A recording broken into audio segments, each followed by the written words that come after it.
Cette semaine, nous partons en Dordogne, plus précisément sur la commune d'Aigurande et Gardedeuil, au cœur de la forêt de la Double. Un village très dynamique, mais avec des conditions de sol et de climat pas toujours faciles pour l'agriculture. Bonjour Guy. Bonjour. Alors vous êtes le maire de la commune d'Aigurande-Gardedeuil ici. Est-ce que la déprise agricole, c'est une réalité ? Oui, c'est une réalité. Nous avons depuis une dizaine d'années perdu 20% du territoire agricole qui a été gagné par les friches parce que les agriculteurs ne la cultivaient plus tout simplement. Il n'y a plus que 3 agriculteurs ou 4 sur la commune, donc la forêt gagne, les taillis gagnent, avec tout ce qui va avec, les nuisibles, les feux de forêt. Alors vous êtes engagé dans un projet agrivoltaïque, expliquez-moi. Des agriculteurs sont venus me consulter pour ce projet. Je me suis positionné en tant que facilitateur parce qu'effectivement pour nous, communes, c'est important de vivre avec son temps déjà, et puis de permettre à nos agriculteurs de rester sur leur terre et d'en vivre. Ce projet d'agrivoltaïsme que le maire a poussé auprès de la communauté de communes permet de créer une dynamique entre production d'énergie, grande culture et élevage, tout en apportant des solutions aux problématiques rencontrées par les agriculteurs. Cyril, vous êtes agriculteur ici sur la commune, et c'est vrai que c'est même en grande culture, c'est compliqué de joindre les deux bouts.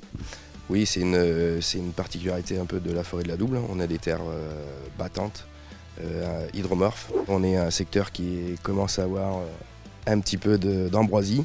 En plus, on a eu ces dernières années pas mal d'aléas climatiques, dont un très gros orage de grêle en juin 2021, où là on a perdu à peu près 80% de nos rendements. Pourquoi vous vous engagez et quel intérêt vous voyez dans le projet agrivoltaïque ? Alors le premier intérêt qu'on va y trouver, ça va être d'avoir des panneaux qui vont protéger nos cultures des aléas climatiques, type grêle, type sécheresse. Le deuxième intérêt, c'est que ça fait 2 ans qu'on travaille avec un bureau d'études pour mettre en place une rotation qui va nous permettre aussi d'éliminer une partie des adventices. Cette rotation va être faite aussi conjointement avec un éleveur ovin qui est partie attenante sur la deuxième partie du projet, où mes bandes sous panneaux vont lui permettre de nourrir son troupeau. Et en même temps, dans un troisième temps, on va dire que la production d'électricité sur nos terres va nous permettre de rentrer un peu dans la production d'énergie verte sur nos sols. Merci Cyril. Merci Jean-Paul. Et on a rencontré cet éleveur qui profitera de l'installation agrivoltaïque pour faire pâturer ses moutons. Et attention, il pourrait ne pas avoir le profil que vous imaginiez.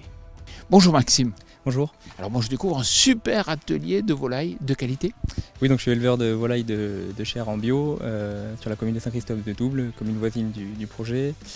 Donc je fais de la volaille, donc commercialisation en direct et en magasin bio.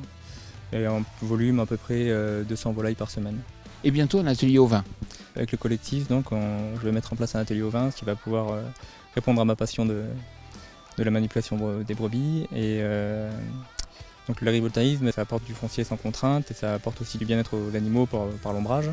Une qualité de fourrage aussi un peu meilleure. L'avantage du collectif, c'est que ça permettra d'avoir aussi une synergie avec les grandes cultures pour détruire les couverts végétaux et m'apporter un surplus de matière de fourrage, quoi. En termes de quantité, on est parti au début sur un petit troupeau d'une centaine de brebis et à faire évoluer par la suite, suivant comment on arrive à gérer le fourrage, jusqu'à 200 brebis en rythme de croisière, quoi. Et vous êtes formé dans ce but ? Donc oui, je suis formé, donc j'ai fait des concours au vin et on s'est formé ensuite avec le collectif. On a fait une formation chez André Delpech en pâturage tournant dynamique pour gérer le fourrage. Félicitations Maxime. Merci. C'est donc l'occasion pour Maxime d'enfin se lancer dans l'élevage ovin. Une bonne nouvelle pour Nathalie, la propriétaire des prairies où seront construits les fameux panneaux. Le projet Maxime, c'est important pour lui, mais je crois savoir Nathalie que c'est aussi important pour vous. Oui, c'est très important pour moi parce que je suis la 5e génération à passer sur l'exploitation familiale et qu'aujourd'hui, au niveau agriculture, on arrive au bout. Et l'arrivée de Maxime et le projet commun que l'on a sur la commune d'Aigurande était une opportunité inespérée pour pouvoir garder le patrimoine et pouvoir aider Maxime à s'installer et à prendre plus grand et développer l'agrivoltaïsme sur l'exploitation familiale. Merci beaucoup Nathalie. Merci beaucoup à vous. Et figurez-vous que ce projet ne profite pas qu'aux agriculteurs. C'est ce qu'on a pu découvrir en contemplant les vieilles bâtisses pleines de charme qui côtoient les champs aux alentours. Bonjour Patrick. Bonjour Jean-Paul. Alors c'est vrai qu'il y a un superbe bâti ici. Oui, tout à fait. Oui. C'est des bâtis qui viennent du XVIIIe siècle. Vous êtes sur le groupement foncier rural du Séguineau. On essaye de faire revivre cette propriété qui vient de mes ancêtres en fait, tout simplement. Et on souhaite, par le projet agri-photovoltaïque, remettre en état tous ces bâtiments qui datent du XVIIIe, pouvoir étendre la pisciculture qu'on a. Et puis derrière vous, on a un gîte. Et ce qu'on souhaite, en fait, tout simplement, c'est créer un second gîte à l'intérieur, ce qui va nous permettre de diversifier et d'augmenter notre activité professionnelle sur le groupement foncier rural du Séguineau.